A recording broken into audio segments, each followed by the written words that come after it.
Agora às 7h37. Estamos de volta no seu rádio e também no YouTube. A partir de agora a gente recebe aqui no estúdio da Jovem Pan em Curitiba o ministro da Controladoria Geral da União, Vinícius Marques de Carvalho. Bom dia, ministro. Seja muito bem-vindo. Bom dia, Rafaela, Gabriela, bom dia aos ouvintes. É isso, o Supremo Tribunal Federal acaba de liberar a questão de algumas emendas. Eu tenho que começar a conversa puxando esse assunto naturalmente, não preciso nem justificar para a audiência, diante de uma série de polêmicas que se desdobraram em torno da questão das emendas, e isso passou pelo crivo da CGU. Então, naturalmente, eu vou pedir também a percepção sobre isso, né, para que houvesse essa liberação para 4 fundações de pesquisas tecnológicas. O trabalho que a CGU vem desenvolvendo em relação às emendas parlamentares decorre grande parte dele das decisões do Supremo Tribunal Federal, em questões principalmente relacionadas à garantia de princípios constitucionais, né? Como a transparência, a rastreabilidade, a publicidade. E também é natural, diante de um contexto em que você tem uma parte do orçamento dedicada a emendas parlamentares, que aumentou razoavelmente nos últimos 10 anos, né? Em 10 anos aumentou 10 vezes. É natural que se faça mais auditorias em relação aos valores alocados. Agora, é importante sempre a gente deixar claro que a emenda parlamentar é um instrumento super legítimo, constitucional também, da atividade parlamentar e do diálogo do parlamentar com a população, né? Faz parte do nosso sistema democrático e tem sua função que precisa ser preservada. E até que para que seja preservada e seja efetiva, é importante que esses recursos sejam alocados da melhor maneira possível para a população, né?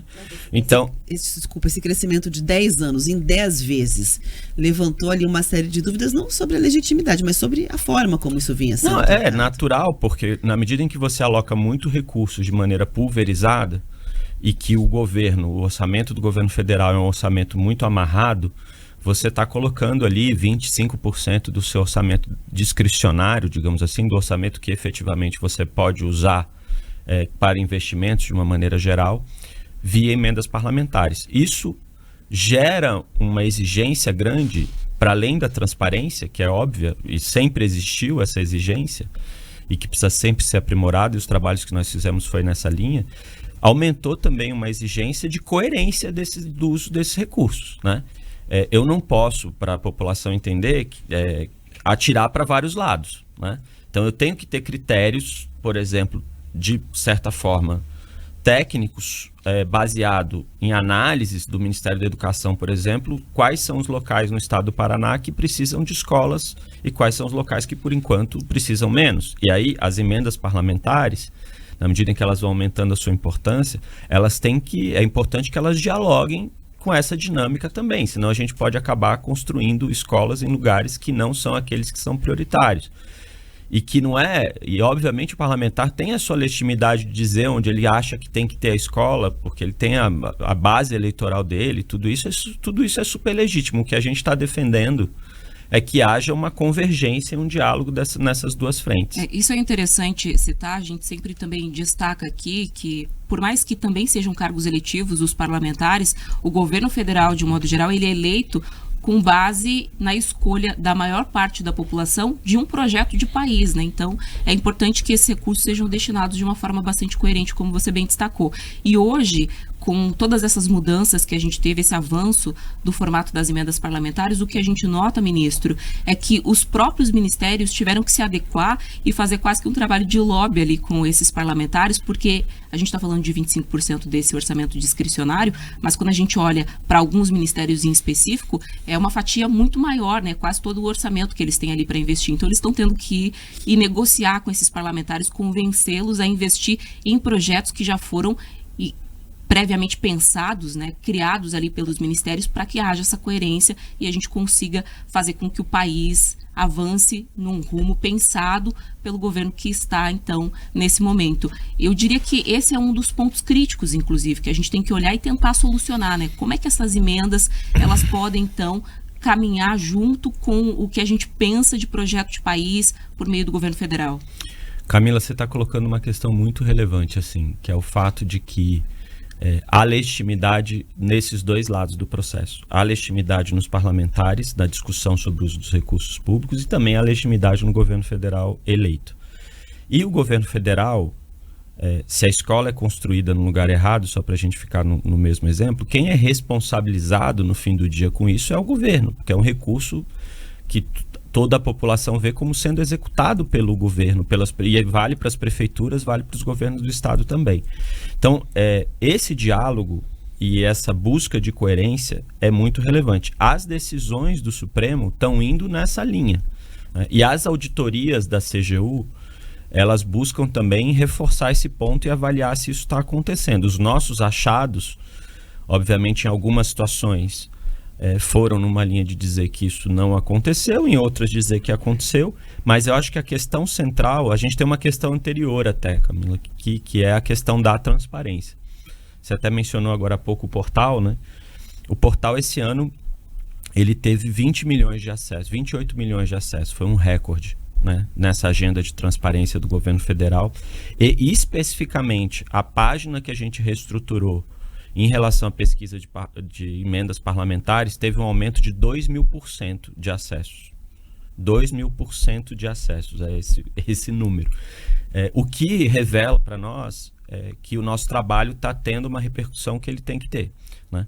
E que os parlamentares também podem acessar o portal, né, para poder saber como é que as emendas estão sendo alocadas, como é que as emendas estão sendo executadas.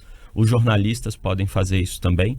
E eu acho que vai criando um caldo de legitimidade importante sobre todo esse processo, na medida em que a população pode ter acesso a um número maior de informação. Isso é muito importante para a democracia. Eu só vou fazer um adendo aqui, porque eu lembrei de um caso, encontrei aqui a referência. Em abril de 2022, escolas sem água e computador receberam 26 milhões para comprar kits de robótica, e era justamente dinheiro de emendas de relator, o famoso orçamento secreto.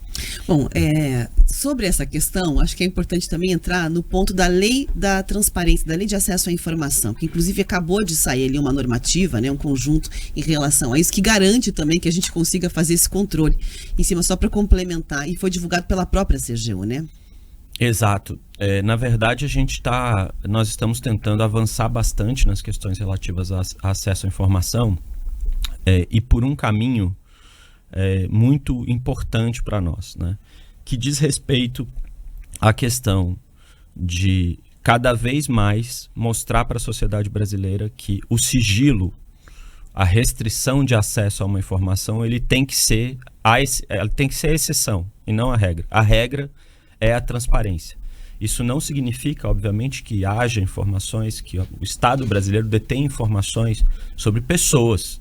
Mas tem aumentado o sigilo na percepção? Na verdade, não, né? O que tem acontecido é que nós estamos trabalhando para que o sigilo seja colocado onde ele deve ser colocado, evitar o abuso.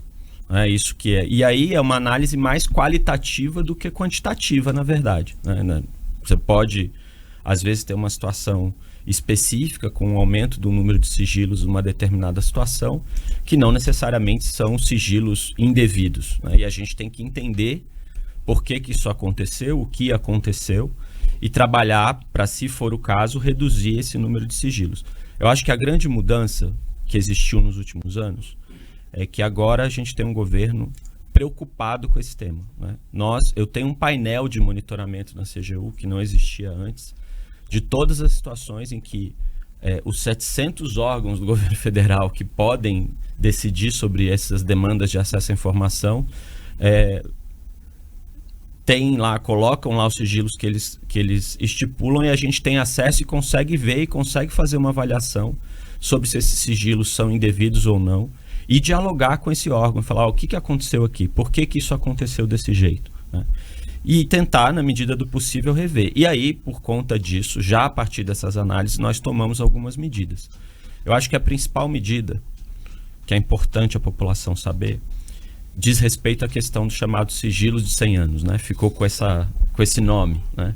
O que é o sigilo, o chamado número sigilo mágico de 100 anos, né? A lei estipula que, se alguém pedir um acesso à informação de uma pessoa, de um dado pessoal relativo à intimidade, à privacidade ou à honra daquela pessoa, Se aquele dado não tiver um interesse público, você pode colocar um sigilo de até 100 anos. Não tem como a gente não trazer aqui o caso da primeira-dama, a Janja, porque a justificativa quando se tenta acessar informações é de que ela não é funcionária pública, então não teria exatamente esse ponto que o senhor acabou de trazer, o interesse público envolvido na questão.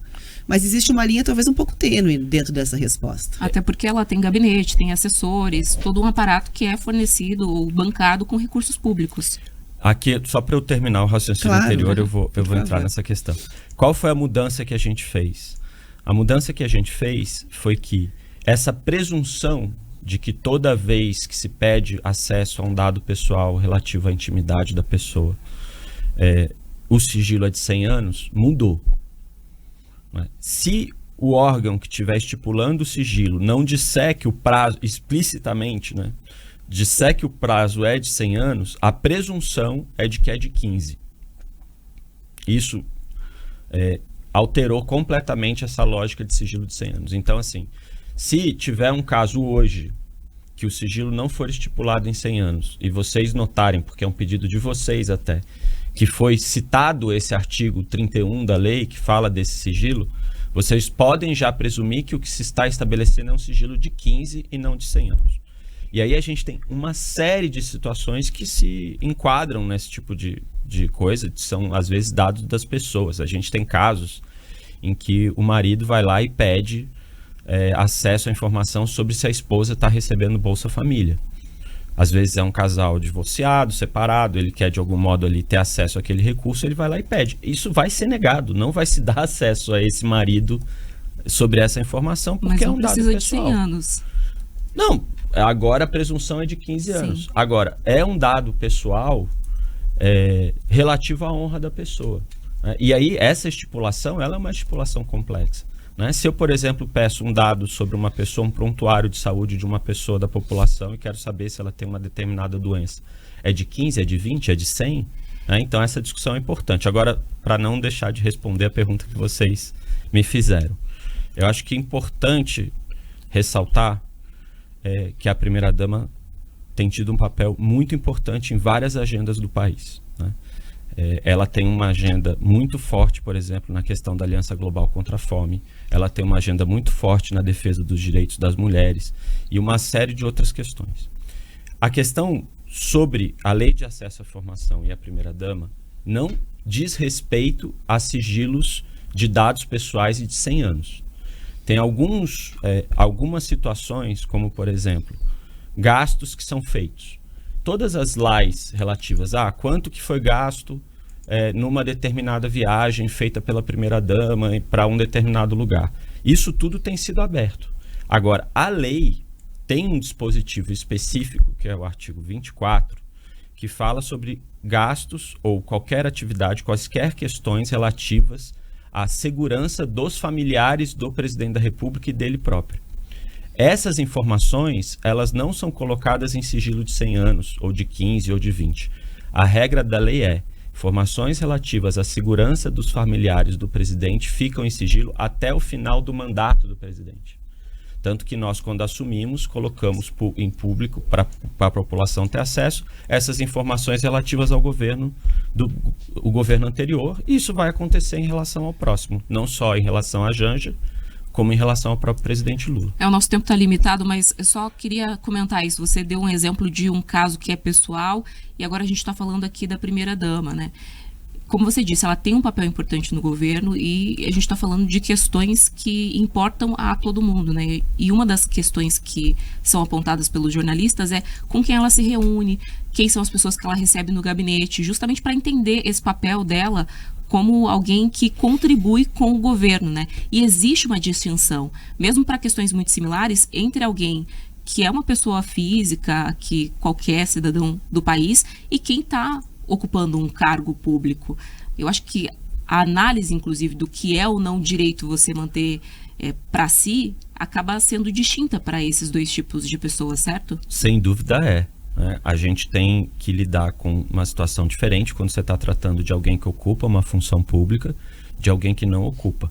Isso não significa, de novo, que alguém que ocupa uma função pública não tenha um espaço ali de privacidade seu. Eu dei um exemplo aqui sobre prontuários de saúde ou coisas desse tipo. E aí depende também do cargo, né? Uma coisa, eu vou dar um exemplo aqui, eu sei que vocês estão com o horário apertado.